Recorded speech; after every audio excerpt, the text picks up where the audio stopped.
রাজনীতিতে একটা কথা আছে, যিনি যত বেশি প্রচারের আলোয় থাকতে পারবেন তিনি রাজনীতিবিদ হিসেবে বা রাজনৈতিক ব্যক্তিত্ব হিসেবে তত বেশি সফল।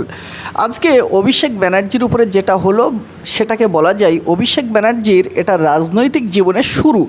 আদতে আমি ব্যক্তিগতভাবে টিএমসির কোনো পক্ষের মানুষ না বা টিএমসির কোনো মুখপাত্র নয়, কিন্তু যদি রাজনৈতিক ঘটনাটা বিশ্লেষণ করা যায়, মমতা ব্যানার্জির রাজনৈতিক ক্যারিয়ার শুরু হয়েছিল বা আমরা বিভিন্ন ঘটনা থেকে জানতে পারি মমতা ব্যানার্জি কিন্তু একজন বিরাট মাপের আন্দোলনকারী ছিলেন এবং আন্দোলনের মাধ্যমেই তার রাজনৈতিক ক্যারিয়ারটা শুরু করেছিলেন। সে কারণে আন্দোলনই যে রাজনীতিবিদদের সফল হওয়ার প্রাথমিক জায়গা।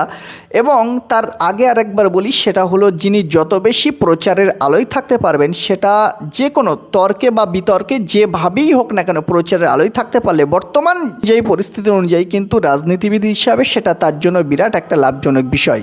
ভোটের আগে শুভেন্দু অধিকারীর বিভিন্ন মতামত বা বিভিন্ন বিষয় নিয়ে রাজনীতির খবরে থাকা বা প্রচারে থাকার কৌশলটাও কিন্তু আমরা অনেক ক্ষেত্রে দেখেছি। এর আগে রাহুল গান্ধীকে কিন্তু বিরোধী দলের বিশেষ করে বিজেপির লোকজন কিন্তু বা নেতা নেত্রীরা কিন্তু খুব একটা মর্যাদা দিতেন না, ভাও দিতেন না, যেটাকে সহজ ভাষায় বলা যায়। কিন্তু রাহুল গান্ধী যখন পদযাত্রা শুরু করেন এবং এই পদযাত্রার মাধ্যমে কিন্তু আদতে একজন রাজনীতিবিদ, পরিপূর্ণ রাজনীতিবিদ রাহুল গান্ধীর জন্ম হয়।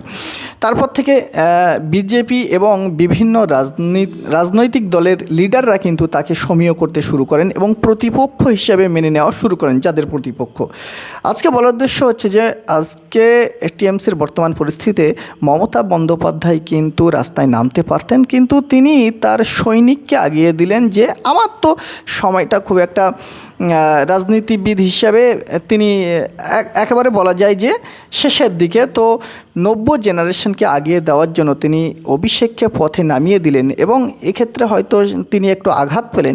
কিন্তু তিনি যত প্রচারে থাকতে পারবেন, যত আঘাত সহ্য করতে পারবেন বা সমর্থ হবেন রাজনীতিবিদ হিসাবে, এটা কিন্তু তার জন্য খুবই পজিটিভ একটা বিষয়। আর একটা বিষয় হলো সেটা বিরোধী যারা ক্ষমতায় আছেন তারা অভিষেক ব্যানার্জিকে কিন্তু ইগনোর করতে পারতেন। ইগনোর করলে সেটা তাদের জন্য খুব একটা পজিটিভ বিষয় হতো, কিন্তু অভিষেক ব্যানার্জিকে যত এইভাবে আক্রমণ করা হবে সেটা কিন্তু তার গুরুত্বটা অনেকটা বাড়িয়ে দেবে।